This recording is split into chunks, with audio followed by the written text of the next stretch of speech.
So yeah, without further ado, I'll hand straight over to Mandi. All right, thanks. I'm realizing I could give this talk from like behind the standee and be the voice of the wizard, and that would be kind of amazing. Okay, so yeah, good morning. Thanks for coming. I am Mandi Walls. I work in the professional services team at Chef. I'm in transition from the U.S. team to our new office here in London, so hopefully I'll see more of you around in the future. I am at LNXCHK on pretty much everything, GitHub, Twitter, Pinterest, if you're into that, whatever. No one ever takes my username. A little bit about Chef and what it is that we do. Chef is an automation platform. It helps you create dependable view of your network state. So all the things that you need software-wise, configuration-wise, onto all of your infrastructure, whatever applications you're running, whatever kind of stack that you have, however complex or simple it might be.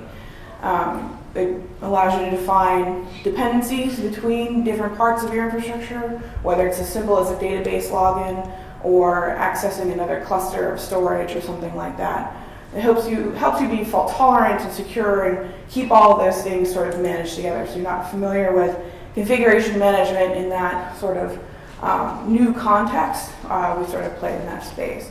We also support multiple platforms. So the things that I'm going to talk about, while they're sort of geared towards Docker and Linux containers, we support other platforms as well. And we'll have plans to support some of the new things that Microsoft has announced for containers, all that kind of stuff as well. So if you were in the keynote yesterday morning, the speakers gave a really good talk about the complexity that ends up being inside of systems and how it's not necessarily in the code all the time. There are other parts of what it means to be complex, right? So dealing with not just lines of code, but also rush for time to market and the external pressures on software development from the business, complexity of the other parts of your ecosystem, whether you're dependent on third parties for external services or there's other things that you're interested in, as well as just coping with the number of systems and the number of staff that might be required to maintain some of the modern pieces that we're now building. 10 years ago, something on the scale of an application like Facebook wasn't really in existence yet. So the idea that these platforms and the pieces that we're building and the things that we're creating that have value are a lot more complex and a lot larger than they were even a few years ago. Chef plays in a space we call infrastructure as code, where we're looking to programmatically provision and configure components. Most of you are probably from a development background. You're used to writing code into a text file. It does things. You check it in. You manage it that way. You treat your Chef code like any other code base. The idea at the end of your infrastructure creation is that you could reconstruct whatever your business is doing from your code repository, which would include your infrastructure code as well as your application code, any of your data backups that you might need, and whatever compute resources you might need to get hold of. So over the past couple of years, we've seen some natural disasters, we've seen some outages in infrastructure providers where the folks who are most flexible and most creative for moving their applications around end up having the most success and the most sort of long-term uptime with the applications that they are producing. Chef allows you to create policy.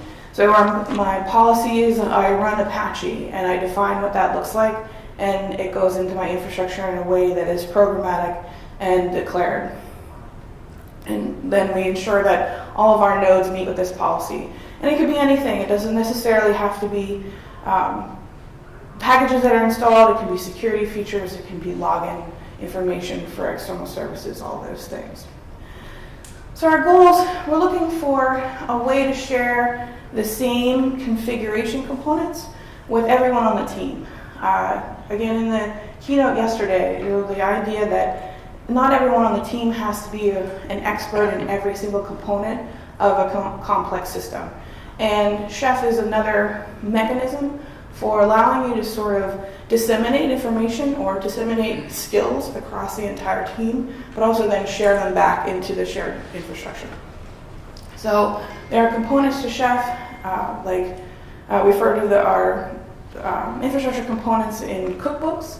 So one person on the team can be responsible for the cookbook that they happen to know about. If you happen to be the team's React expert, then you can maintain the React cookbook for your team. We also want to minimize surprises at deploy time. Whether you have a very rigorous step-by-step testing process or you're maybe not as robust in how you do your testing, we want to take advantage of the predictability of having the same code deploy the same components every time, so that when it comes time to deploy into UAT or into production, things go as you expect them to go. We're also going to test the application against the real configuration. If you've worked in software development for any number of time, the idea that it works on my machine or it worked in development and then it blows up in production is a very well-known meme. And I come from an operations background and have had more than my fair share of late nights trying to figure out why something that worked so well in development just did not go in production. We want to minimize the churn on those sort of experiences. We also test the configuration with the application code. Depending on the platforms that you're working in, things like heap space or number of threads or other configuration options are a key to the code itself working correctly. You want to make sure that all of those config pieces travel with the code. So infrastructure as code sort of works in with all of those things. A little bit about where Chef is coming from with these code pieces. Chef is built on Ruby. We use a custom DSL. It's basically a bunch of objects that then refer into components of the system. We then test Chef code with tools out of the Ruby community. We leverage RSpec, we leverage rubocop, a couple of other things there. There's then some stuff that's been built explicitly for this generation of configuration management tools. The one we're going to talk about today is called Test Kitchen, which is a product that or an open source project that runs not just with Chef, but with other components. Serverspec, which was independently built for testing systems after they go live. And then there's tools like Food Critic, which is rules-based testing specifically for Chef. So we have a combination of traditional tools out of the Ruby community and things that have been built specifically for this idea of having code to encompass your infrastructure. So the tools that I'm working with right here for the things that I'm going to walk through today, my workstation here is a 3-year-old MacBook Air. It doesn't have a lot of RAM on it, so I'm not doing a lot of heavy local testing. If you're using things like Vagrant, the tools I'm going to talk about today also integrate with Vagrant, but I'm going to use a cloud machine because I don't have enough space on here to do anything else. I'm also using Git, nothing crazy there, regular GitHub repository. We have a development kit called ChefDK, which encompasses all of the other tools that I'm going to work with as a user. And it's one download, and it just goes on my workstation. I have a cloud box that I'm going to run my Docker containers on. I'm using CentOS. There's no restriction there. Chef works with multiple versions of Linux. I have Docker IO installed from EPEL, not from whatever PO was auto-corrected there. There's also ChefDK on my Docker box. The only thing that I then had to add was Kitchen Docker, which is another gem that supports Docker. Kitchen itself, when we'll talk about it, has a whole bunch of other support with it. So the workflow that I'm using for this is very much a close cycle test. And I edit my recipe code on my machine. I have my nice editor settings, but I don't have a lot of RAM. So I'm running local tests here just for syntax, for style, a little bit of things in memory. I'm not going to instantiate another guest on my machine. I check it into Git after all my local tests pass, and I upload to my regular repository. On my test box then, I'm just doing a git pull and running my test kitchen tests. So I'm using both of these boxes sort of together to do fast return on syntax checking locally, and then do more rigorous testing on the remote system. Just as a basic example, I am installing Apache just because it's there, right? We sort of call this the holy trinity of configuration management. The ability to install software, and we're using system packages for that, manage services, in this case just the Apache system itself, and then put some kind of file or configuration online. And I'm just going to use a basic HTML file. So we use this test kitchen. It's built explicitly to test infrastructure as code. So it allows us to hook into a lot of different material there. We can execute code on one or more platforms.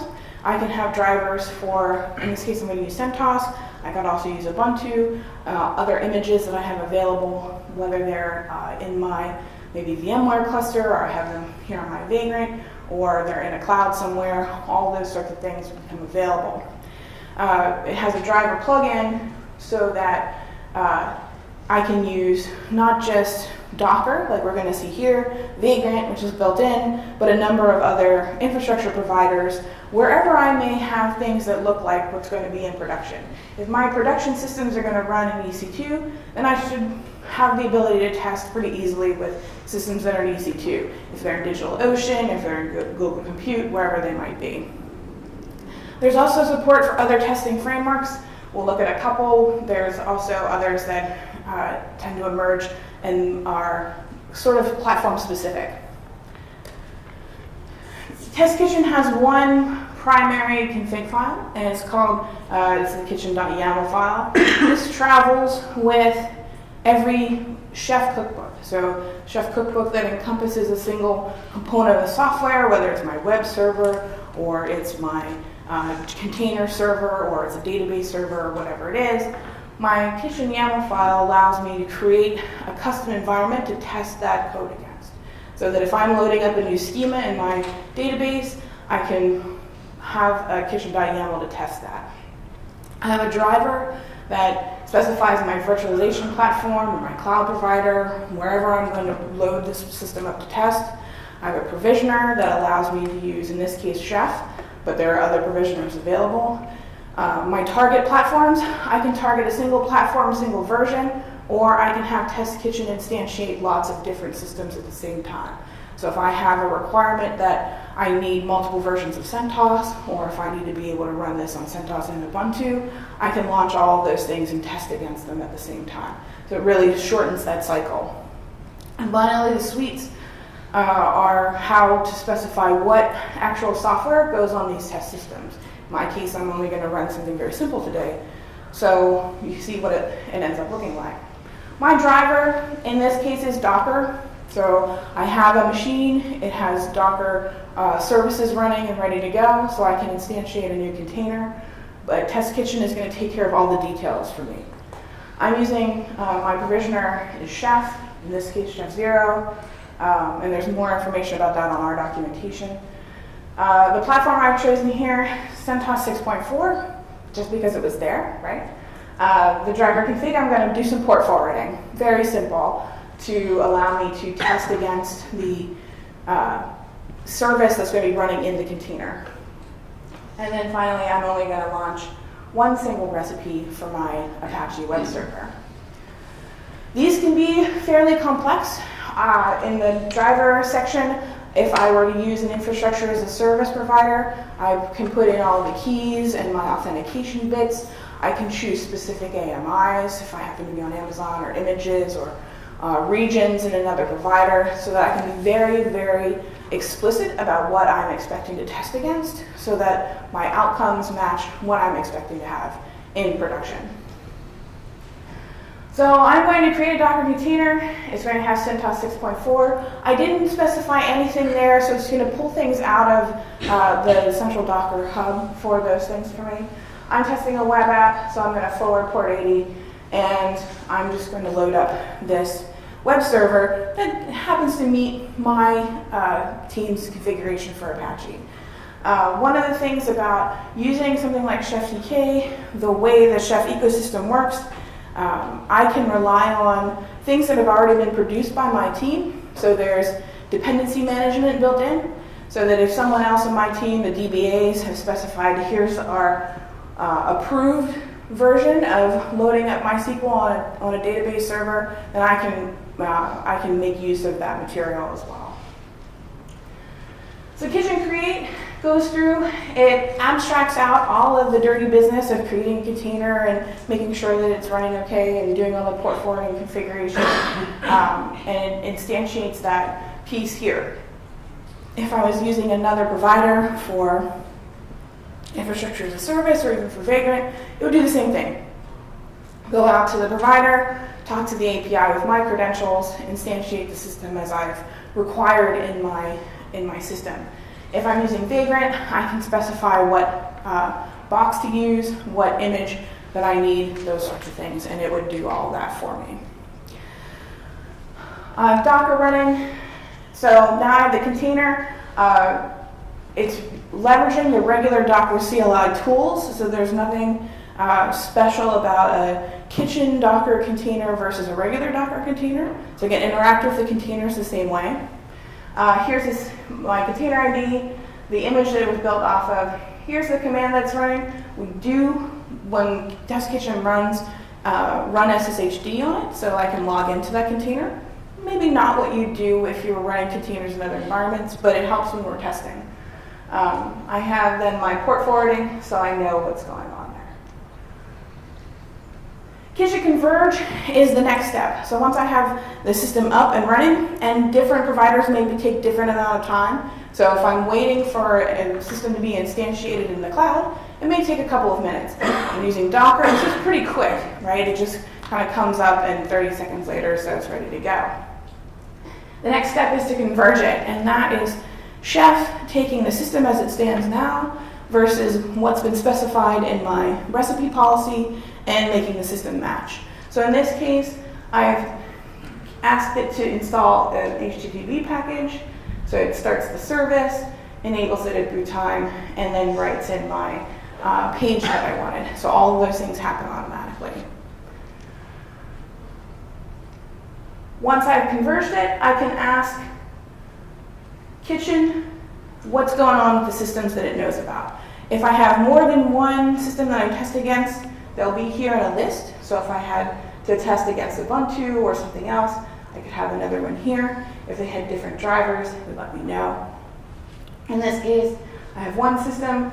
I know that it's ready to go. It's been converged. So my system has taken the base image and built the container off of it, and then taken my policy that I've specified in my Apache recipe and applied it to that container. So now I have my container with my code on it that I know at least it runs through the chef run. I can test it. So I did port forwarding here, so I can actually ask the web server, hey, show me this page that I placed on the system, so I know that it works. If I were putting on something more interesting, right? So other code or whatever, I could ask the same sort of thing here. So that's the sort of getting started. I have now a container that I know will run to completion, and I can start working with that.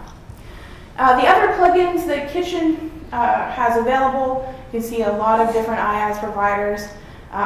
Vagrant is included, so if you are on an airplane 38,000 feet, you can run with Test Kitchen on your local system and get your work done. Personally, on airplanes, I like to try and sleep, but my colleagues like to work. I think they're crazy.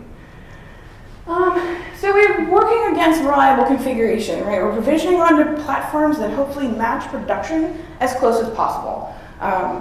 If we have the ability to do so in our local system, or we rely on a cloud provider, all the better. Get as close to production as we can. We write recipes once for everyone and then share them. Because it is code, right? I can check it into the central repository. Everybody has access to it. They can pull it, they can fork it, they can make changes to it if they need to, and they can also share it back through, especially if you're using something like Git with a centralized Git server. We can help then smooth out local deployment work. We can build test systems off of all of these same configurations, and finally the same configuration, the same methodologies are applied in production. So we're minimizing all of that risk that comes in with development being different from production. And then we can customize our environments as necessary. There's a lot of different ways in Chef to specify different settings for development versus QA versus UAT versus production, those sort of things. So you can be very, very sophisticated and very, very predictive about what you need in all those environments. So building on what we can do with Test Kitchen, the sort of leveling up there is to go for what we are calling test-driven infrastructure. So for folks who have done TDD and those sorts of things in the past, it's a much more natural fit. For those of us who came from operations and we're still learning how to use version control, it's a little bit of a foreign language. So I have a couple of things that we do, a couple of different classes or categories of testing you can do with your infrastructure. So pre-testing, so before I have a host running, there are things that I can do. And these aren't necessarily a sort of a one-to-one map with unit tests, but it's of a similar variety. Things that I do without a running host to test against, I check for my style and syntax. So I have we've borrowed rubocop from the Ruby community for doing style and syntax. We have chefspec, which is built on RSpec, and is very chef specific and very chef knowledgeable. And then there's food critic, which has a bunch of different logic and style rules that have sort of emerged out of our community and come out of bloody religious battles over people's preferences and what they actually like. Once I have a running host, once whatever I'm running with Test Kitchen is up and going, I can rely on Serverspec. And there's also this little thing called BATS, which is the Batch Automated Testing System, which if you're using a Unix environment is actually really nice that you can do command line testing with different tools. So rubocop is a very opinionated little bugger. It has, it's very specific about what it thinks you should be doing with your Ruby. And yeah, versus readability, it's a style tool, right? So style and syntax is always a bit of opinionated, I guess you could say. So in my case, I had spaces in my brackets, and we use double quotes where it thinks I should use single quotes and all of these things. But if you're working with a large team, and especially if you're working with folks who aren't necessarily native programmers, that if they're coming in from operations or from infrastructure and they're just learning how to program, being really prescriptive about these sort of style things helps them know what's important and what's not. So following a style guide is actually not a bad thing to do when you have a large team like that. So I can fix my things, take the extra spaces out, get rid of those double quotes where they're not needed, and rubocop is now happy with me. I can do this locally, and I can do it as a pre-check-in hook or pre-commit hook in Git if I want to. I can be very, very explicit about how my team should work on this code so that when it gets into the central repository, everything is clean. Just like you would with your application code, except you're doing it with what's actually going to create your infrastructure. The next level up is chefspec. Helps you test the intention of your code. It's built on RSpec, it's specific to chef. So it's something that is very chef knowledgeable, understands how the layout goes of chef components. You can do TDD with this, right? So you could write the tests first, make sure that they prove yourself that they fail, then write the code, then prove that the tests pass. So you can be very prescriptive with this sort of tool. For folks with more of an operations bent, it's very good for testing regressions, making sure that the things that you're adding to the system, or if I'm upgrading from CentOS 6 to CentOS 7 or whatever I'm doing, that the effect on the infrastructure is okay and that I know that things are still going to work. So I can continue to write these tests that way. So I can go back into code I already have, add the tests to it, and then continue to work forward. But it allows you to give all these safe configurations to your entire team. So chefspec, a little bit of pomp and circumstance around getting things set up. If you've worked with something like RSpec before, it's very familiar, right? So I'm loading in the library for chefspec, I'm defining a new runner to test against, and it's going to run this in memory. Every built-in chef resource has some kind of test that I can take a look at. So we've looked at, in this example, I have package and service and then a file. But there's also things for users and groups and making sure that the security settings on a specific file are correct and doing other manipulations on the system. I can also test against a specific platform if I need to. If you're familiar with the differences between something like even CentOS and Ubuntu, package names are different, files are in different places, the users that run services have different names. And you can test for all of those things so that when you get into production, you're not making the wrong assumptions about what user is going to be running your application.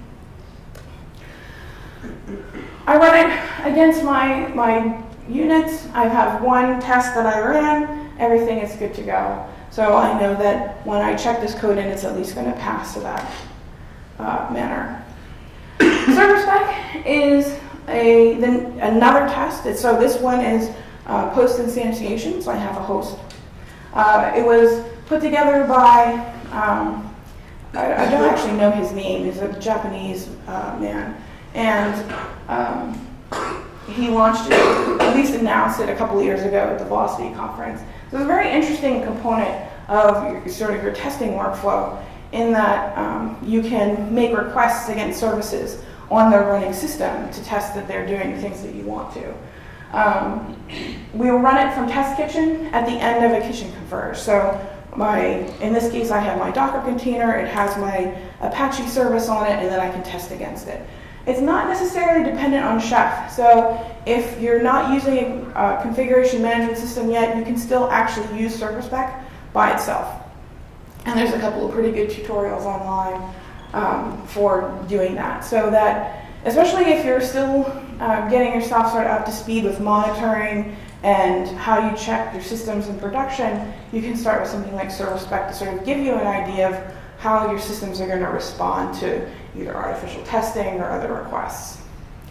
The Serverspec file, very similar to the chefspec file since they're both sort of built on the spec methodology, our spec methodology.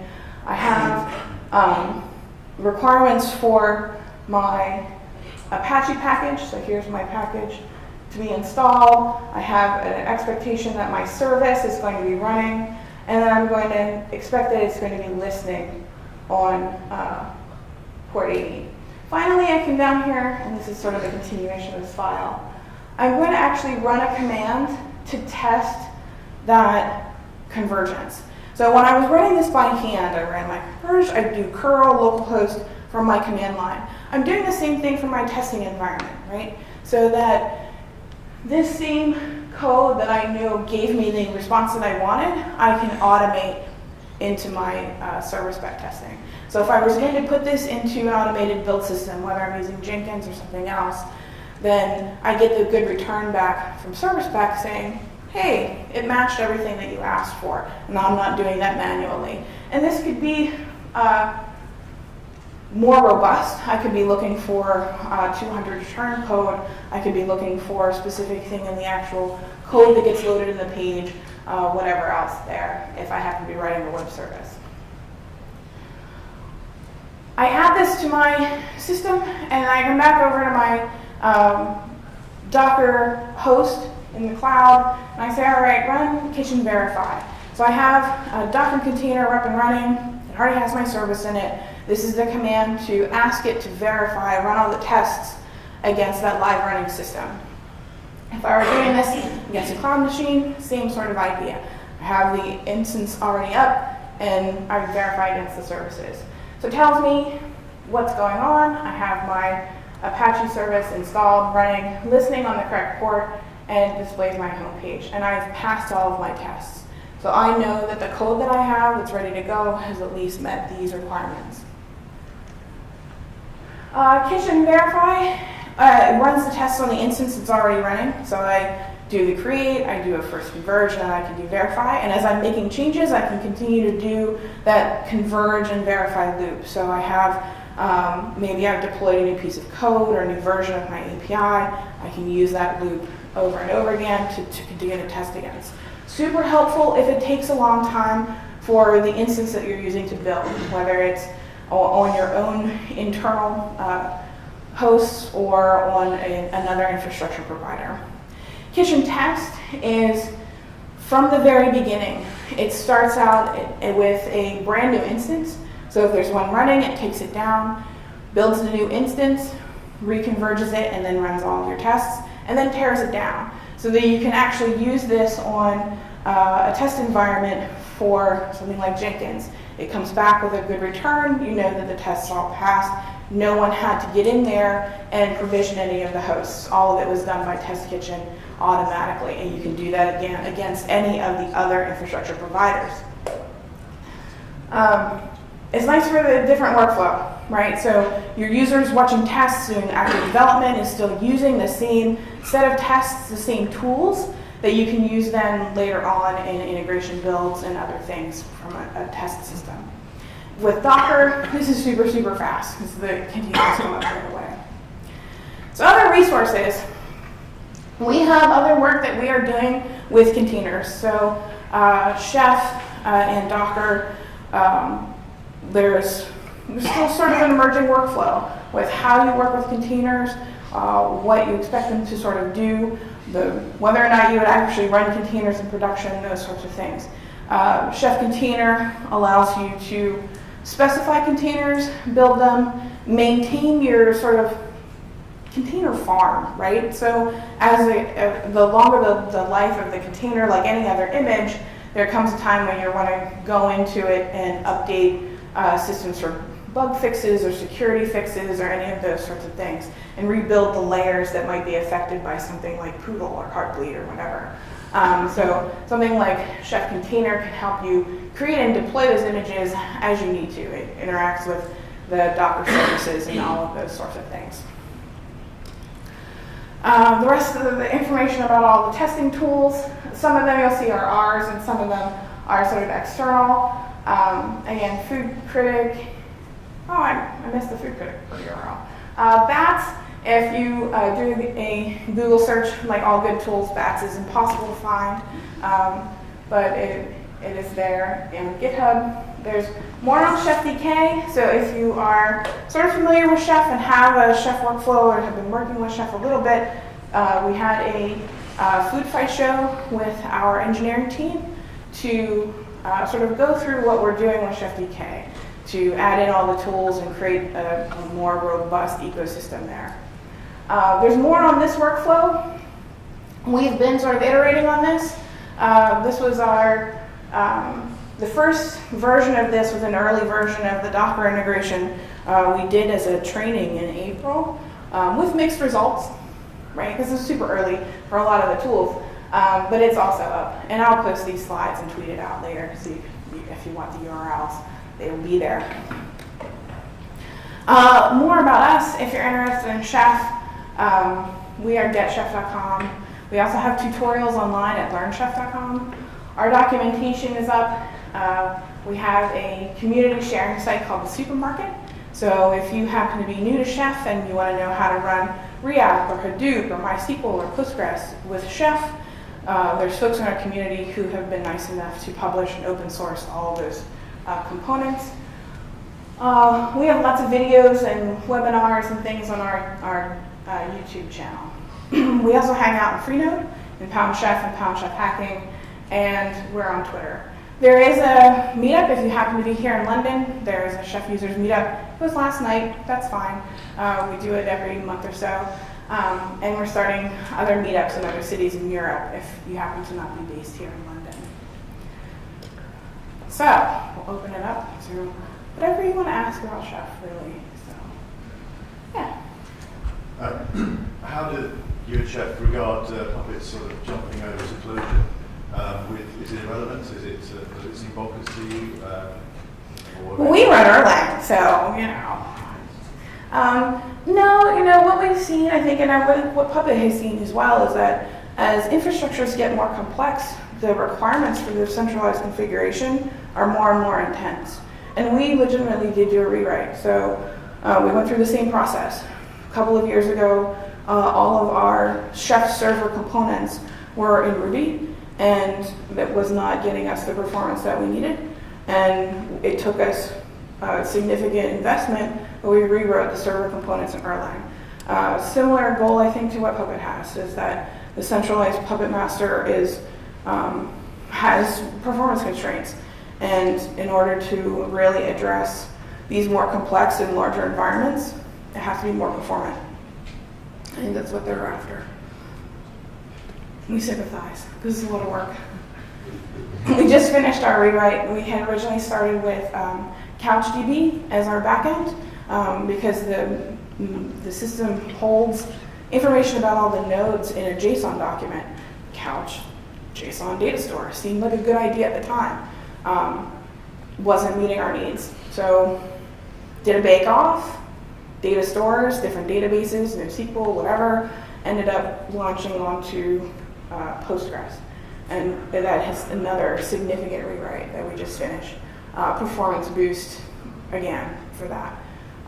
So yeah, I think we're all really in the same boat there, just trying to get more out of the system. Anything else? Anything about Chef? You mentioned environment-specific configurations, etc. How do you sort of manage that? Do you, obviously, as you go across different environments, you have different things. Do you manage that as a separate package, or how do you, or a separate recipe? Yeah, we have a couple ways to do that. Like Chef natively has the idea of an environment.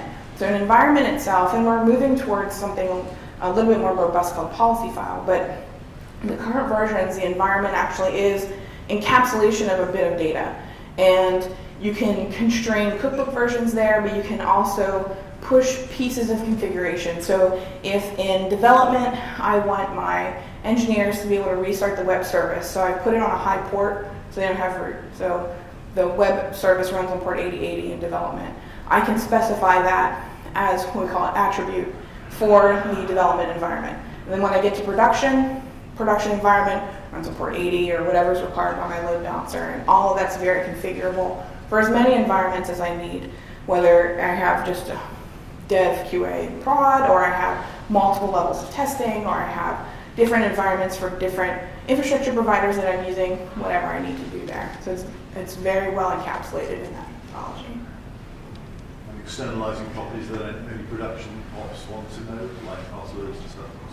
Some of that stuff you can manage the same way. We also have the idea of sort of global data called data bag, and the data bags are interesting in that they also have the ability to be encrypted, so that you have another secret sharing model there, that only the nodes in the environment that have that particular secret are able to decrypt that piece of data. So while it lives on the Chef server in a central area, so everybody could potentially pull it down, only certain nodes are able to then unencrypt it. And actually the tooling for that, some of the nicer stuff, is an open source project of Nordstrom, so a department store in the US who happens to use Chef as well. And it allows you to use, there's already keys in place. Every node has a key, every person has a key, and it makes use of those keys there. And it's called Chef Vault. It's actually very nice. So there's local data and global data sort of encapsulated there. Yeah. So if each node has to have the keys, how do they get installed? Do they get installed by a separate process? Yeah, you can do it a couple of ways. You can put your Chef configuration in the image that you're using, and then the first time the machines come up and run Chef, they ask for a new key, so a new key pair gets created. There's also a more manual process called a bootstrap, where I, as a human being, as an administrator on the system, tell the new box to go install Chef, and it takes part of my configuration and puts it out there so that it's authorized to make a new request to the system. So it's very locked down. There's one global authorization key for every organization, and that's the one main secret to end up protecting. So if you're interested more in Chef, we do have a training coming up later in November here in London, right? The 25th and 26th. Are you teaching that? Maybe. This is Alex in the front. There's Alex. He's here, based here in London, one of our technical folks here, and we will have a training at the end of the month if you're interested in more on Chef. Cool, thank you very much, Mandy.